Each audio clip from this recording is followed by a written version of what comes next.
तना आदमी गरीब आदमी के जितना मदद कर देवेलन सोच भी नहीं कर सकत लोग। गुप्त दान करेलन, गुप्त दान, कौनो दिखावा ना करेलन। हम रहल बानी उनका बेरी 4 दिन देख, सब कुछ बदल सकेला, खून थोड़ी बदल सकेला।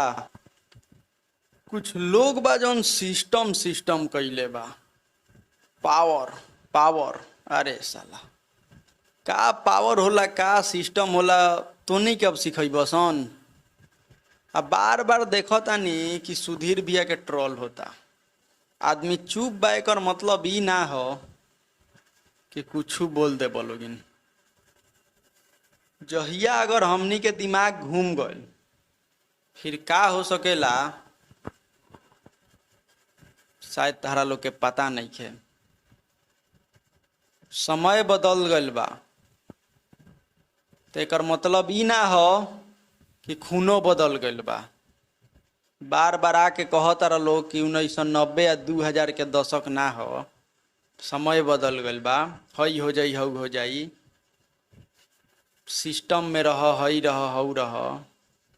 जलजला बुझाला, जलजला जलजला का कहाला, जलजला आ जाई जलजला, जेह दिन दिमाग फिर गइल। का सिस्टम में रह, का दशक में रह, सब कुछ बदल सकेला, खून थोड़ी बदल सकेला। साला दिमाग घूम गइल बा, जहाँ देखा बहन का कहीं गाली नहीं दे सकत, काहे कि गाली देवल हमरा उचित ना लागेला, हमनी के खून में भी नहीं है। जेकरा के देखो उहे आके सुधीर सिंह हई हो। अरे यार खाली सोशल मीडिया भर रही कि आमने सामने भी होई कभी? हाँ, सोशल मीडिया छोड़ के और कुछ पर औकात बा बोले के? केहू होखो जिनका के देखो ए घड़ी सोशल मीडिया के जुग बा, कोई क्या के कोई बोल देता। सोशल मीडिया के आगे भी दुनिया बा, खाली सोशल मीडिया पर बोलला से ना होई। बात समझ में आवता? नइखे आवता के सामना सामनी करो लोगिन। जिनका के देखो ना जातिवाद के कहियो बात चलल ना, उ कहियो सुधीर भैया जातिवाद कइलन ना कुछ। हालांकि थोड़ा मोरा उ अश्लील बोलले रहन अमरजीत कुशवाहा, उनका के थोड़ा बोल देलन, ठीक कइलन। ए पर जातीयता कहाँ से आ गल भाई?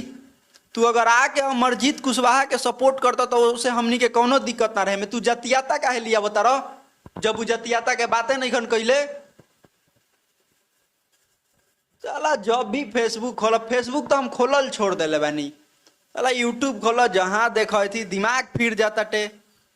चला जातीयता जातीयता खाली बिहार में ही सब होला और कहीं ना होला। खाली दिमाग के थी कइले बा लोगिन, बुझाता कि औकात जौना के 2 कौड़ी के ना रहेला उहे साला आके सोशल मीडिया पर थी करेलन सन। दिमाग पूरा अब घूम गइल बा। थोड़ा सिस्टम में रह लोगिन। अगर सिस्टम सिस्टम कइले बारा लोग, सिस्टम बुझाला तो सिस्टम के उल्लंघन तू लोग खुद करता रह लोग। अब बात बुझात नहीं के का थी कइले बारन, जातीयता कइले बारन कोई के साथे। जितना आदमी गरीब आदमी के जितना मदद कर देवेलन सोच भी नहीं कर सकत लोग। गुप्त दान करेलन, गुप्त दान, कौनो दिखावा ना करेलन। हम रहल बानी उनका बेरी 4 दिन देखले बानी,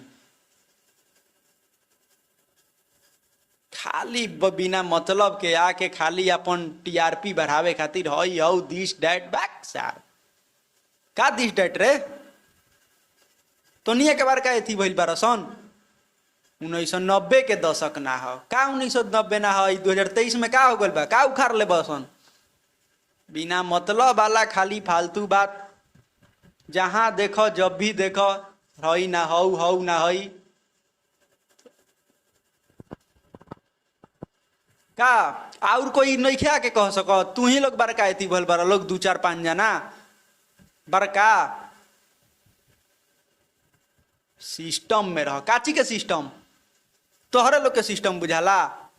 बड़का विद्वान हो गल बारा लोग इन 20 साल में, 20 साल में इतिहास बदल देबा लोग। हैं ताकि सुधीर भी एगो ब्रांड हम ना कहियो ब्रांड रहियन, ई बात सुन लसन। आई हम कोनो उनकर चाटुकारता नहीं करत, जौन सत्य बाबू कहतानी के बाटे रे गरीब के मदद करे वाला। आ करी तो 4 गो फोटो लेके फेसबुक आ इंस्टाग्राम आ यूट्यूब पर डाली कि हम हई कर देनी हऊ कर देनी। जितना उ गुप्त दान कर देवेलन तो के समझ नहीं कर सकत बारा का थी भइल बारा लोगिन। भाई जे भी सुधीर भैया के सपोर्टर बा तनी वीडियो के शेयर कर लोगिन, काहे कि अब दिमाग बहुत ज्यादा फिर गइल बा। मिलता नहीं अगला वीडियो में, फिलहाल इतना ही आज के लिए।